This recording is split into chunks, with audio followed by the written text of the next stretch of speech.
क्या आज भी मुसलमानों का कोई ऐसा नेता है जो अपनी कौम के लिए सड़क पर उतरकर मजबूती से खड़ा होता हो, या फिर मुसलमानों को सिर्फ चुनावी राजनीति का एक वोट बैंक समझ लिया गया है?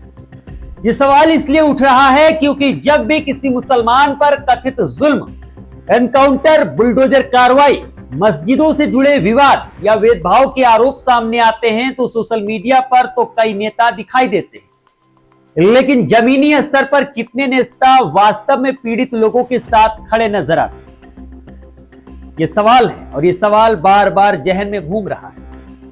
क्या देश में ऐसा कोई मुस्लिम सांसद, विधायक या बड़ा रहनुमा है जो सिर्फ बयान देने तक सीमित ना रहे, बल्कि लोगों के बीच जाकर उनकी आवाज भी बने? या फिर राजनीतिक सिर्फ चुनाव आने तक ही मुसलमानों को याद करती है?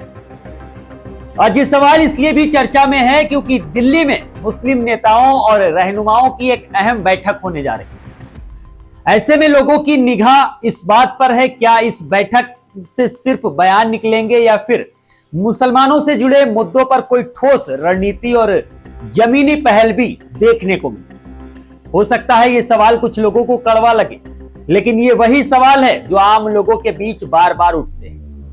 लोकतंत्र में जनता को अपने नेताओं से जवाब मांगने का अधिकार है और नेताओं की जिम्मेदारी है वो अपने काम और भूमिका से उन सवालों का जवाब दें। जी हां, दरअसल मीडिया रिपोर्ट्स के मुताबिक देश की राजधानी दिल्ली में 24 जुलाई 2026 को मुस्लिम राजनीतिक नेताओं और विभिन्न मुस्लिम संगठनों के प्रतिनिधियों की एक अहम बैठक आयोजित होने वाली है। बताया जा रहा है कि इस बैठक में देश के मौजूदा हालात, विभिन्न राज्यों में मस्जिदों और मदरसों पर बुलडोजर कार्रवाई, समान नागरिक सहायता यानी यूसीसी, मुसलमानों से जुड़े विभिन्न मुद्दों और समुदाय के सामने मौजूद चुनौतियों पर विस्तार से चर्चा की। जानकारी के अनुसार बैठक में कांग्रेस के वरिष्ठ नेता सलमान खुर्शीद, एआईएमआईएम के नेता और सांसद ओवैसी, समाजवादी पार्टी के सांसद महबूबुल्लाह नदवी समेत कई राजनीतिक दलों के मुस्लिम सांसद और नेता शामिल हो सकते हैं। वही मुस्लिम संगठनों की तरफ से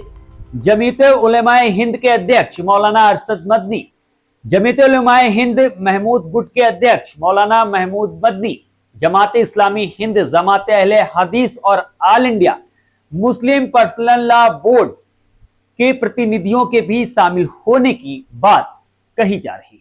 रिपोर्ट्स के अनुसार इस बैठक का आयोजन Indian Muslims for civil rights नामक संगठन की तरफ से किया जा रहा है। बैठक में विभिन्न राज्यों में मस्जिदों और मदरसों पर चल रही बुलडोजर कार्रवाई, मुसलमानों के सामने आने वाली सामाजिक और कानूनी चुनौतियां, समान नागरिक सहायता यूसीसी और उत्तराखंड में मदरसों को बंद किए जाने जैसे मुद्दों पर चर्चा प्रस्तावित है।